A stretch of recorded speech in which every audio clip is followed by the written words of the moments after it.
हमारे देश में ऐसा माना जाता है कि सियासत जो है वो सेवा का सबसे सशक्त माध्यम है और शताब्दियों के बाद, कई सालों के बाद एक ऐसा अवसर जो है सियासतदारों के सामने आया जब एक खतरनाक वायरस ने पूरी दुनिया में तबाही मचा दी और भारत भी इससे अछूता नहीं रहा। अगर हम बात करें भारत के दिल मध्य प्रदेश की और मध्य प्रदेश के दिल इंदौर की, तो यहाँ पर भी कई राजनेता ऐसे थे जो इस कोविड काल में, इस संक्रमण काल में सड़कों पर थे, जनता के बीच थे और हर जरूरतमंद तक उन तक मदद पहुँचाने के लिए उनका जज्बा और उनकी सेवा भावना सीधे तौर पर अभिव्यक्त होती थी। कुछ ऐसे ही राजनेता हैं और इंदौर बीजेपी के नगर के अध्यक्ष हैं श्री गौरव रणदिवे। आज एमपी न्यूज में सियासत की बात करेंगे, उस संक्रमण काल में कैसे वो सेवा के जज्बे के साथ जनता के बीच पहुंचे, सीधी उनसे वार्तालाप करेंगे। गौरव जी, आपका बहुत बहुत स्वागत है एमपी न्यूज के इस खास। धन्यवाद भाई जी।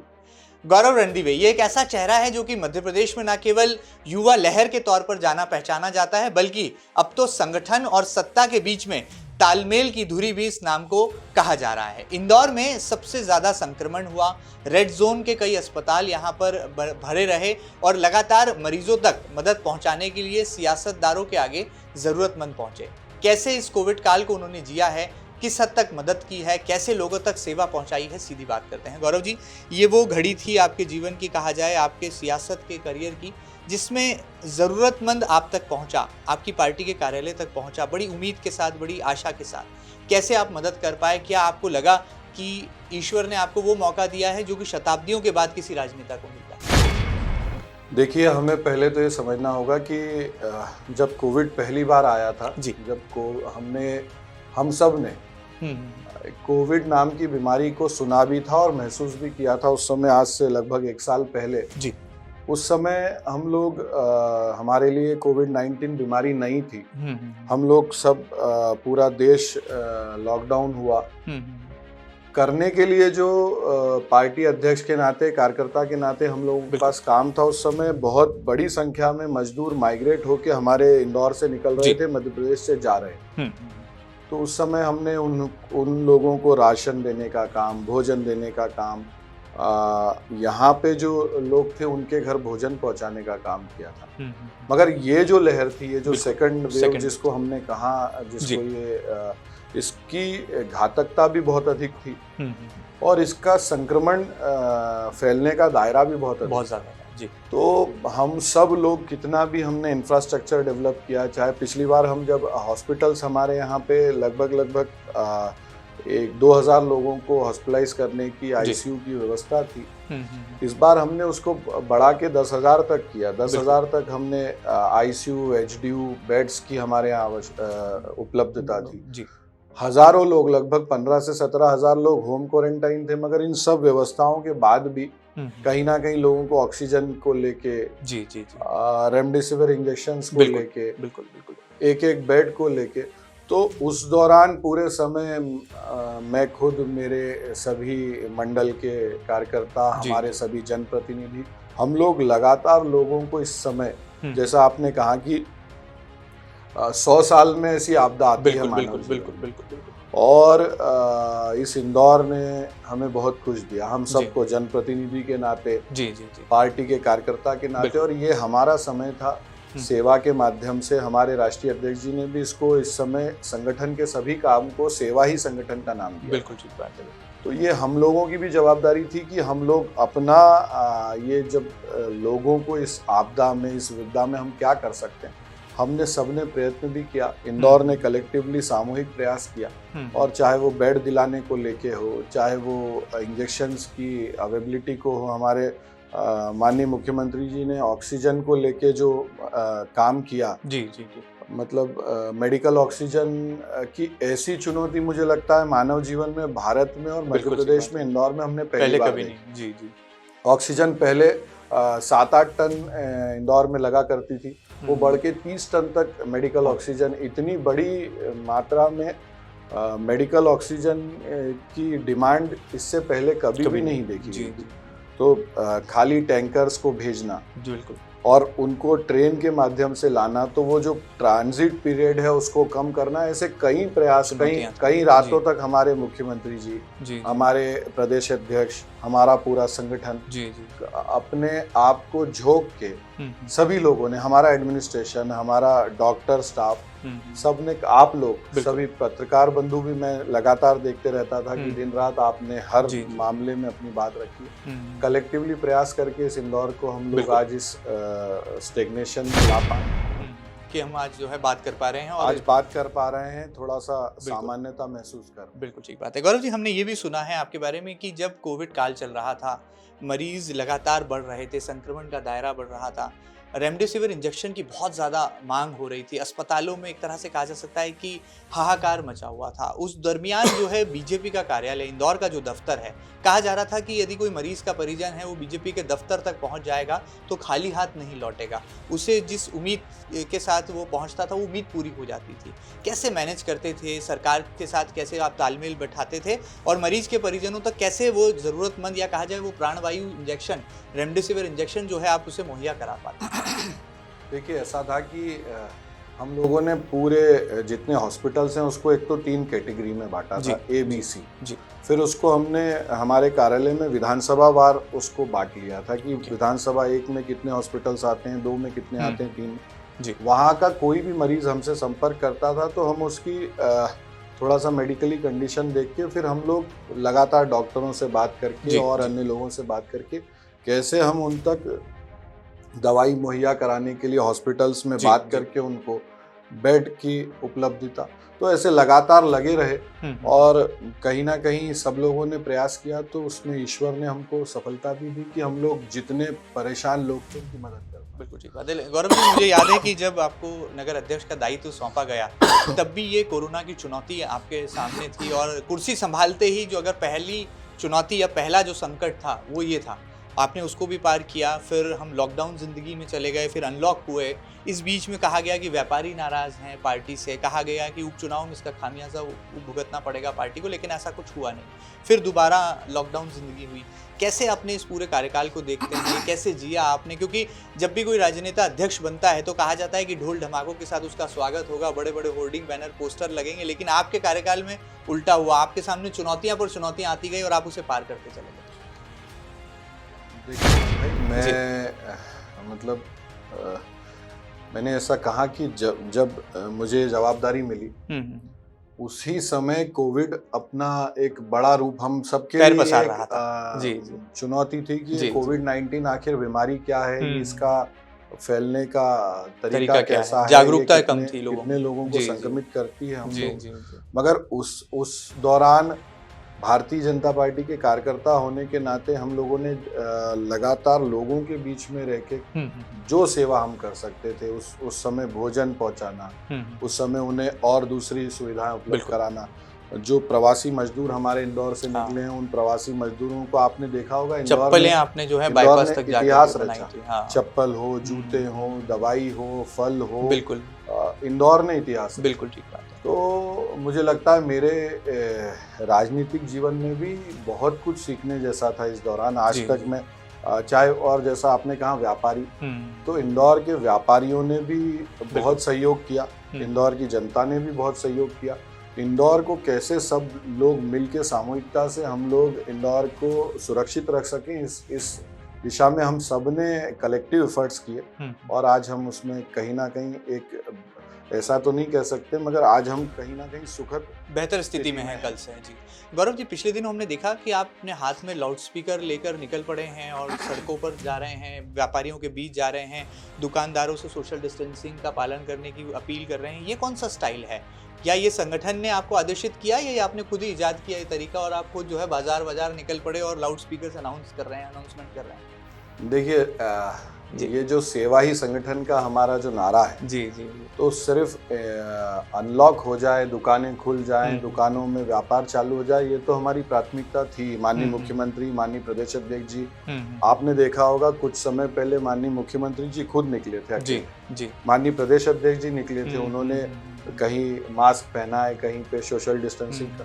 उसी कड़ी में हम लोग भी, मैं, हमारे सभी विधायक, हमारे जनप्रतिनिधि, हमारे सांसद, प्रभारी मंत्री, लोगों को कोविड एप्रोप्रिएट बिहेवियर, कोविड अनुकूल व्यवहार, क्योंकि कोरोना हमारे बीच में ही रहने वाला है, कहीं जाने नहीं वाला। हम लोगों को कोविड एप्रोप्रिएट बिहेवियर करना पड़ेगा, कोविड अनुकूल व्यवहार करना पड़ेगा, जिससे हम लोग सामाजिक दूरी का पालन करें, मास्क लगा के रखें, टीका लगाएं, वैक्सीनेशन कराएं भी और करवाएं भी। बिल्कुल। इन चीज़ों को लेके मैं भी निकला था, तो उसी कड़ी में सभी हमारे जनप्रतिनिधि भी निकले हैं और मुझे लगता है इसी कारण हमारे इंदौर में जो वैक्सीनेशन हुआ है आज हम देश में दूसरे नंबर पे। जी। तो ये इंदौर की जागरूक जनता और हमारे सभी जनप्रतिनिधि, एडमिनिस्ट्रेशन, मीडिया, इसका श्रेय जाता है। अच्छा, बीजेपी के कार्यकर्ता आखिर ऐसा क्यों कहते हैं कि बीजेपी के नगर अध्यक्ष गौरव रणदीवे बाहुबली हैं, उन्हें कोई टीम की ज़रूरत नहीं है, बड़े लंबा इंतजार हो गया है, क्योंकि बाहुबली अकेला मैदान में डटा है और पीछे जो है सेना का भी अभाव नजर आता है। क्या इस बात में सच्चाई है? नहीं, देखिए ऐसा बिल्कुल नहीं है। हम लोग सब सामूहिकता से काम करते हैं। भारतीय जनता पार्टी में व्यक्ति नहीं विचार काम करता है। और अभी भी जितने मेरे अध्यक्ष बनने के बाद भी हमारी जो पूरी भारतीय जनता पार्टी की नगर की टोली है, हम लोग आज भी सब सामूहिकता से निर्णय करते हैं, काम करते हैं और सामूहिकता से ही लगते हैं। हमारे पूरे 28 मंडल अध्यक्ष, हमारे पूरे पदाधिकारी, हमारे जनप्रतिनिधि, जब हम लोग किसी भी विषय पे, किसी भी कार्यक्रम पे, किसी भी हमारी संगठन की योजना पे सामूहिकता से लगते हैं तो उसके परिणाम भी बहुत अच्छे आते हैं। बीजेपी की बाहुबली टीम आखिर कब घोषित होगी, कब आपकी कार्यकारिणी का ऐलान होगा? क्योंकि अभी ऐसा नजर आता है कि बीजेपी का अगर कोई बाहुबली है तो वो गौरव रणदीवे हैं, लेकिन बाहुबली की सेना कहीं नजर नहीं आती। ये कब सेना का ऐलान हो जाएगा? क्या कोई अड़चन है, क्या कोई बड़ा अवरोध है, इस वजह से ये देरी हो रही है? आप क्या कहेंगे? कोई भी अड़चन नहीं है, कोई अवरोध नहीं है जी। हमारे यहाँ एक बहुत, मैंने जैसे बताया पहले, हमारा संगठन के सभी लोगों का एक बहुत बड़ा समय अभी तो कोविड काल में निकल गया। सेवा ही संगठन के माध्यम से हम सब लोग लगातार लगे रहे और अभी भी हम लोग जो काम कर रहे हैं, अभी भी मुझे जो टीम है मेरी साथ में, वो पूरी की पूरी जो टीम है भारतीय जनता पार्टी की, वो हम लोग सब साथ में मिलके काम कर रहे हैं और जल्दी ही आने वाले समय पे आपको ये जो नई टीम बनने वाली है इसका भी गठन जल्दी देखने को मिलेगा और हम लोग फिर से सभी लोग, क्योंकि दायित्व कुछ ही लोगों को मिल सकता है, मगर कार्यकर्ता के नाते भारतीय जनता पार्टी का प्रत्येक कार्यकर्ता लगातार हम लोग साथ में सामूहिकता से काम करते हैं। अच्छा गौरव जी, आपके साथ कहा जाता है कि आप युवा जोश हैं, पार्टी के पास अगर युवा जोश हैं तो वो गौरव रणदीवे हैं। इंदौर में जब भी कभी किला लड़ाने का मौका आएगा तो गौरव रणदीवे एक ऐसा नाम है, एक ऐसा विकल्प है जो कि किसी भी मैदान में उतारा जा सकता है। तो आपकी टीम में, या कहा जाए बीजेपी की जो नगर कार्यकारिणी है, उसमें भी ये युवा जोश नजर आएगा या उसमें आप अनुभव को तरजीह देने वाले हैं? राजनीतिक सवाल है, मुझे लगता है शायद आप राजनीतिक ही जवाब देंगे। देखिए, कोई भी टीम हो, किसी भी संगठन में युवाओं को साथ में लेके और तजुर्बे, अनुभव को भी साथ में लेके एक मिला जुला मिश्रण तैयार करके कुछ चीज़ें बनती हैं तो बहुत उसका असर भी अच्छा रहता है और निश्चित तौर पे युवाओं को उनकी ऊर्जा का भरपूर उपयोग करते हुए और वरिष्ठों की जो उनका अनुभव है उसका भी भरपूर उपयोग करते हुए जो अच्छे से अच्छा हो सकता है हम उसको करने का प्रयास करेंगे। चलिए आगे बढ़ते हैं। गौरव जी, एक सवाल, अब यहाँ पर बात हो गई आपके कार्यकाल की, कोविड काल की। विपक्ष की आप कहाँ देखते हैं? अगर हम इंदौर की बात करें या मध्य प्रदेश के राजनीतिक परिदृश्य में बात करें तो विपक्ष आपको कहीं नजर आता है? क्योंकि इंदौर में कांग्रेस लगातार ये आरोप लगाती है कि भले ही मध्य प्रदेश में बीजेपी की सरकार है, लेकिन इंदौर में तो विधायक और उनकी पार्टी के महापौर प्रत्याशी संजय शुक्ला मैदान में रहे, अस्पतालों तक पहुंचे, लोगों को मदद पहुंचाई। उनके दावों में आखिर सच्चाई क्या है? क्या आपने कुछ ऑब्जर्व किया है उनके दावों को लेकर? देखिए, मुझे लगता है कि कांग्रेस इस पूरे कोरोना काल में नदारत रही। ये सेवा का समय था, लोगों का सुख दुख साझा करने का समय था जी।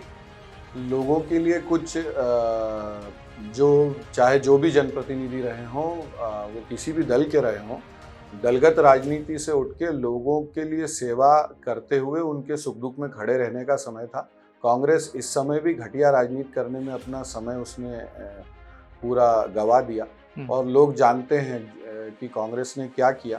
तो मुझे नहीं लगता कि कोई बहुत ज़्यादा कांग्रेस ने, कुछ लोगों ने अपने ड्राइंग रूम में बैठ के और बगीचों में घूम के वीडियो बनाए, कुछ लोगों ने 4 भोजन के पैकेट लेके किसी अस्पताल के बाहर खड़े होके उसको दिखाने के लिए वीडियो बनाए। ये दिखावे का नहीं, सेवा का समय था और किसने सेवा की और किसने दिखावा किया ये जनता जाने। लेकिन संजय शुक्ला जो कि कांग्रेस के एमएलए हैं, वो लगातार ये दावा करते हैं कि बीजेपी के एमएलए नदारद रहे और वो अकेले मैदान में रहे, अस्पतालों का दौरा किया, इंजेक्शन के लिए उन्होंने इतना बड़ा ऑफर दिया, खाली चेक लेकर प्रशासन के अधिकारियों के समक्ष पहुंच गए। तो ये क्या राजनीति थी या वाकई में सेवा वो करना चाहते थे लेकिन सरकार नहीं थी इसलिए नहीं कर पाए? आप क्या मानते हैं? देखिए, मैं संजय शुक्ला जी मेरे अच्छे मित्र भी हैं, मगर मैं आपके चैनल के माध्यम से ये कहना चाहूँगा कि पीपी किट पहन के पहले से जो संक्रमित हैं उनके बीच में जाके वीडियो बनाना, ये उस संक्रमित व्यक्ति के लिए और संक्रमण फैलाने का काम करता है। ये शुद्ध रूप से राजनीति का एक स्टंट था। ब्लैंक चेक लेके निकल जाना। आपके कांग्रेस के जो नगर अध्यक्ष हैं वो दवा बाजार ड्रग एसोसिएशन के भी अध्यक्ष हैं। तो बशर्ते आपको ये करना चाहिए था कि इस कठिन समय पे कैसे आप सबसे कोऑर्डिनेट करके दवाइयों की उपलब्धता के लिए लगते, लोगों को कैसे हम और मदद कर सकते हैं उसके लिए लगते।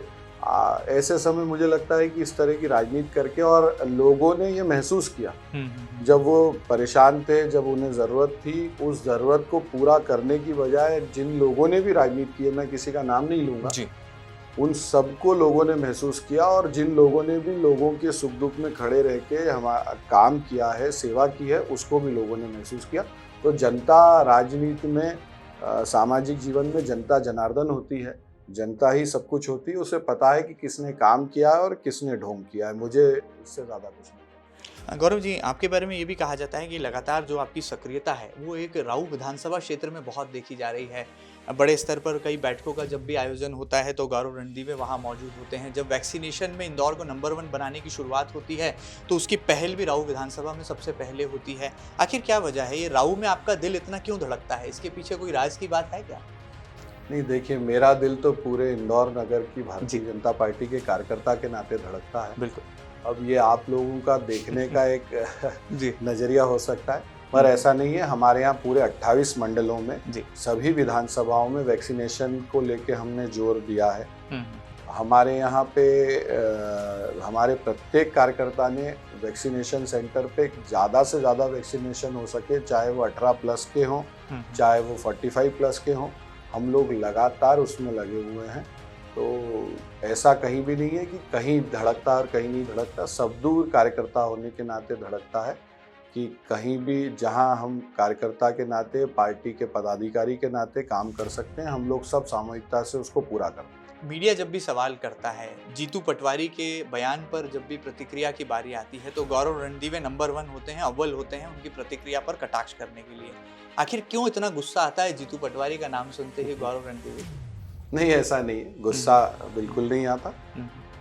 हाँ, ये ज़रूर है कि जीतू पटवारी जी जब कुछ ऐसी बात कहते हैं जो मुझे लगता है कि उन्हें नहीं कहना चाहिए, मगर वो चूंकि उनकी स्वतंत्र विचार है और वो कभी कभी मर्यादाओं को लांघते हुए भी बात करते हैं, तो स्वाभाविक तौर पे पार्टी के नगर अध्यक्ष होने के नाते मुझे जब जहां अपनी बात जिस जाजम पे कहनी होती है मैं कहता हूं। और ये एक सामान्य प्रक्रिया है। जीतू पटवारी कहेंगे या कोई भी कांग्रेस का नेता अगर हमारी पार्टी के बारे में कोई विचार रखेगा या हमारे नेताओं के बारे में कोई बात कहेंगे और अगर वो मर्यादाओं को लांघ के कहेंगे, तो मुझे भी उसमें नगर अध्यक्ष के नाते जो मेरी बात रखनी होती है मैं उसको रखता हूँ। कभी कोई ऐसा अवसर मिला जब एक मंच, एक फोरम पर आप होंगे तो क्या उनके हर सवाल का जवाब देंगे? और जो वो लगातार आरोप लगाते हैं मध्य प्रदेश की सरकार पर, जैसे हालिया उन्होंने आरोप लगाया कि जो मौतों के आंकड़े हैं उसे सरकार छुपाने का काम कर रही है, शिवराज सरकार लगातार ऋण पर ऋण लिए जा रही है, ऐसे जो तमाम संगीन आरोप हैं, क्या उस पर पलटवार करने के लिए आप तैयार हैं? मैंने जैसे कहा कि जीतू पटवारी इस समय भी उन्होंने एक हल्की राजनीति का उदाहरण दिया जो कि उन्हें नहीं देना चाहिए था। मौतों के आंकड़े छुपाने जैसा एक गंभीर आरोप इंदौर के वो जनप्रतिनिधि हैं, पूर्व मंत्री रहे हैं, जवाबदार पद उनके ऊपर रहा है। ऐसे समय जब लोगों को सुख दुख में राजनीति की नहीं सहयोग की जरूरत थी, इस समय भी उन्होंने राजनीति करके अपना एक जो रूप लोगों को दिखाया, मुझे लगता है ये बहुत निंदा करने वाला विषय है। और रही बात क्राइसिस टोली में, वो हमारे साथ हैं मैंने कई मीटिंगों में उनको ऑब्जर्व किया है कि वो इंदौर के हित में या कोई अच्छे सुझाव या जब ज़रूरत पड़ती है या हमें क्या करना चाहिए, कैसे हम कोरोना को कंट्रोल करें, कैसे हम इंदौर को फिर स्वस्थता की ओर ले जाएं, वो उस बैठक में तो कुछ नहीं करते। बाहर निकल के मीडिया के सामने ज़रूर 10-5 सवाल ऐसे पूछते हैं जिससे वो वापस से मीडिया में सुर्खियों में आ जाएं। तो जहां उनको कहने की ज़रूरत है, जहां उनको करना चाहिए, जहां उनको सहयोग करते हुए सामूहिकता से कैसे ठीक किया जा सकता है उस पर विषय रखना चाहिए, वहाँ वो नहीं रखते। और मीडिया के सामने मुझे लगता है मीडिया के कैमरे सामने आते से ही उनका एक दूसरा रूप सामने आता है। तो वो ठीक है, सबका अपना अपना तरीका है, वो इसी तरीके से राजनीति करते हैं। गौरव जी, एक राज की बात और जानना चाहेंगे। क्राइसिस मैनेजमेंट की एक बैठक में आपने जीतू पटवारी को नसीहत दी थी, कहा था सीख दी थी, क्योंकि जिस तरह से वो लगातार उनके किसी वायरल वीडियो को लेकर पूर्व आइडिया के अध्यक्ष मधु वर्मा की घेराबंदी कर रहे थे, आपने बीच बचाव किया था नगर अध्यक्ष होने के नाते, क्राइसिस मैनेजमेंट कमेटी के सदस्य होने के नाते। क्या पूरा माजरा था, कैसे आपने उस पूरी सिचुएशन को कंट्रोल किया था? तो ऐसा है कि मैंने जीतू पटवारी को नसीहत नहीं, मैंने एक विषय था, उन्होंने कहीं जो कि उनका स्वभाव है, कहीं उन्होंने उस पर कुछ कहा, तो मैंने यही कहा कि जो भी हमारे सम्मानीय जनप्रतिनिधि हैं वो यहाँ बैठक में इंदौर के हित में क्या हो सकता है, कोरोना कैसे कंट्रोल हो सकता है, इस विषय पे ना के बराबर बोलते हैं। यहाँ सब सामूहिकता का भाव प्रकट करते हैं और बाहर जाके हाथ ऊंचे कर करके सवाल पूछते हैं। तो इस तरह का दोहरा चेहरा और दोहरा चरित्र नहीं होना चाहिए। मीडिया के सामने कुछ और अंदर कुछ और, ऐसा किसी भी राजनीतिक दल के कार्यकर्ता को नहीं होना चाहिए। सामूहिकता से जब ये समय राजनीति करने का नहीं था, ये समय सेवा करने का था, तो जब आपके मन में सेवा का भाव है तो वो भी सामूहिकता से करना चाहिए। बस मेरा इतना ही उसमें। गौरव जी, आपके बारे में ये भी जानना चाहेंगे कि आपकी पॉलिटिकल केमिस्ट्री कैसी है तमाम नेताओं के साथ में, क्योंकि इंदौर में सांसद शंकर लालवानी भी उतने ही सक्रिय नजर आए, प्रभारी मंत्री तुलसीराम सिलावट भी जो है हर जगह मैदान में डटे नजर आए, और भी तमाम नेता हैं, तमाम विधायक हैं। कैसे ये पॉलिटिकल केमिस्ट्री बैठा पाते हैं तमाम नेताओं के साथ आप अपनी अध्यक्ष होने के नाते? देखिए, मुझे केमिस्ट्री, मैं वैसे भी कॉमर्स का स्टूडेंट रहा हूँ जी तो केमिस्ट्री ज़्यादा मैं बिठाने की ना प्रयत्न करता हूँ, और हमारे यहाँ भारतीय जनता पार्टी में केमिस्ट्री बिठाने की ज़रूरत नहीं रहती। कार्यकर्ता के नाते सबके अपने अपनी जवाबदारियाँ हैं, बिल्कुल, और उन जवाबदारियों को हम सब लोग ईमानदारी से पूरा करने की कोशिश करते हैं। तो सामूहिकता से जब हम लोग काम करते हैं तो संगठन के कार्यकर्ता के नाते जो मेरी जवाबदारी है मैं वो कर रहा हूँ। बाकी लोग, हमारे सम्मानीय सांसद जी, सम्मानीय प्रभारी मंत्री जी, हमारे सभी सम्मानीय विधायकगण या हमारे सभी मंडल के अध्यक्ष, सभी लोग, हम लोग सामूहिकता से संगठन हमें जो आदेश देता है, जो निर्देश देता है, उसके लिए हम लोग सब लोग लग के काम करते हैं। पुरानी कहावत थी कि बीजेपी में जो भी कुछ होता है वो ताई और भाई तय करते हैं, उसका फैसला जो है वो ताई और भाई से पूछ कर लिया जाता है। क्या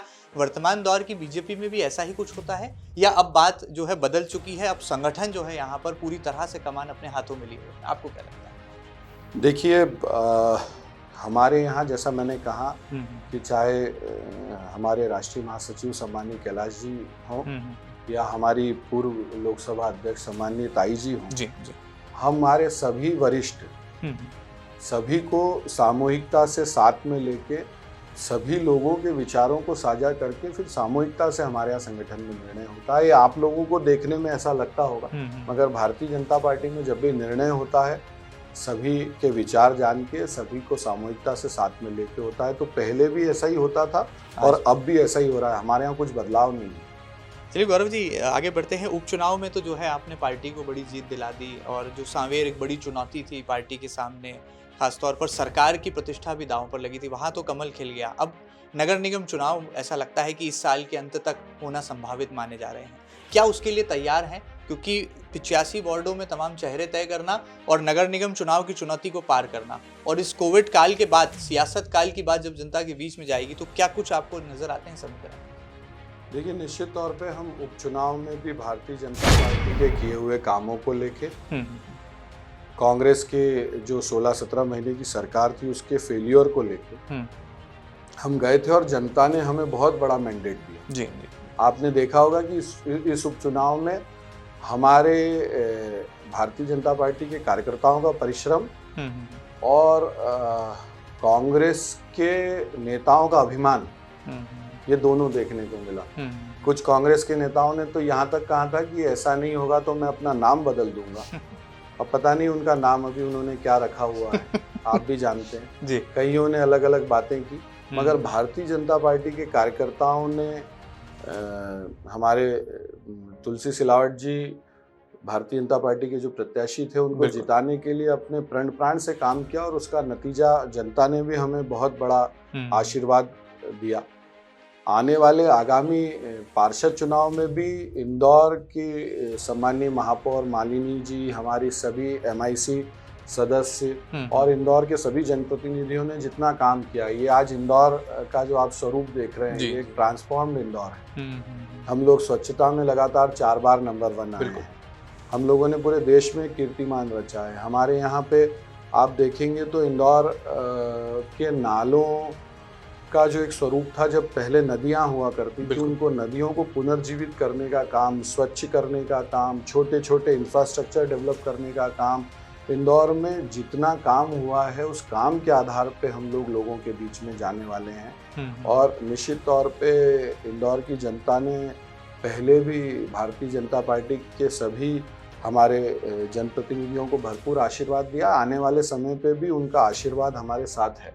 और कोविड काल में मैंने जैसा बताया कि लोगों को पता है कि कौन उनके सुख दुख में रहे और किन्होंने राजनीति की। हमें सर्टिफिकेट देने की जरूरत नहीं पड़ेगी, लोगों को पता है कि भारतीय जनता पार्टी के कार्यकर्ताओं ने लगातार नीचे उतर के अपने पोलिंग बूथ पे आने वाले अस्पतालों में, लोगों के घरों में सारी व्यवस्थाओं को लेके, दवाइयों को लेके, अस्पताल को लेके, उनकी और अन्य सुविधाओं को लेके लगातार हम लोग उनके बीच में बने रहे। लगातार हम लोग, जो कि हमारी जवाबदारी भी थी, बिल्कुल तो हमने उसको पूरा करने का प्रयत्न किया और इसलिए जनता हमारा मूल्यांकन भी कर रही है और हमें अपना भरपूर आशीर्वाद भी देगी, मुझे ऐसा विश्वास है।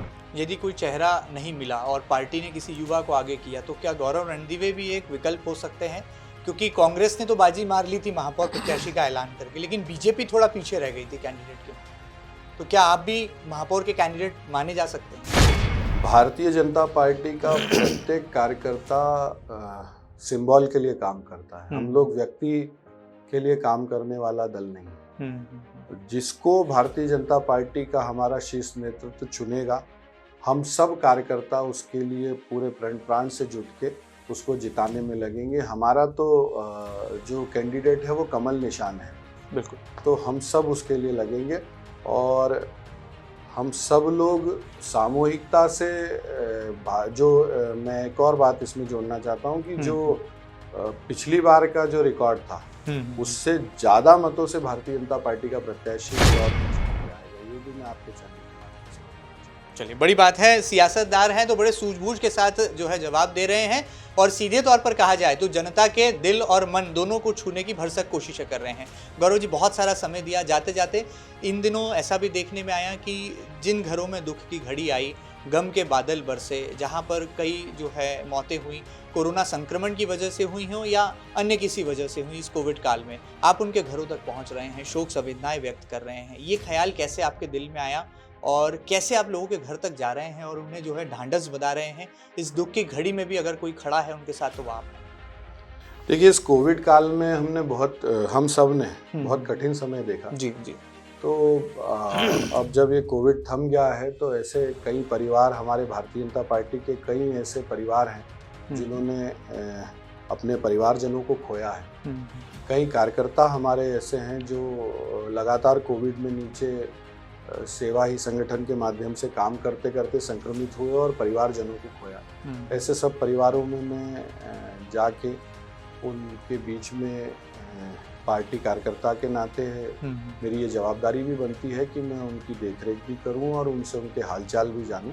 उसी कड़ी में मैं पूरे इंदौर में हमारे पार्टी परिवारजनों के बीच में बैठने निकला।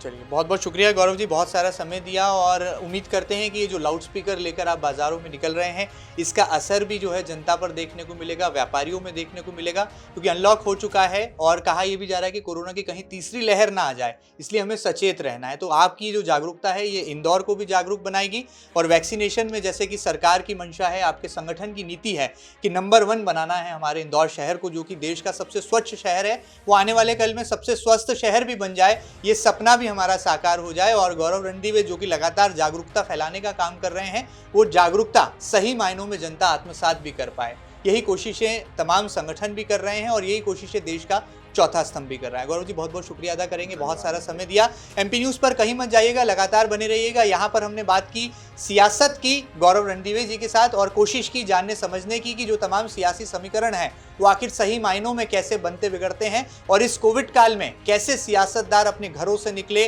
अपनी जान हथेली पर लेकर जनता की सेवा करने के लिए मैदान में दिन रात डटे रहे। कहीं मत जाइएगा, लगातार बने रहिएगा आपके अपने न्यूज़ चैनल एमपी न्यूज़ के साथ। फिलहाल दीजिए इजाजत, नमस्कार।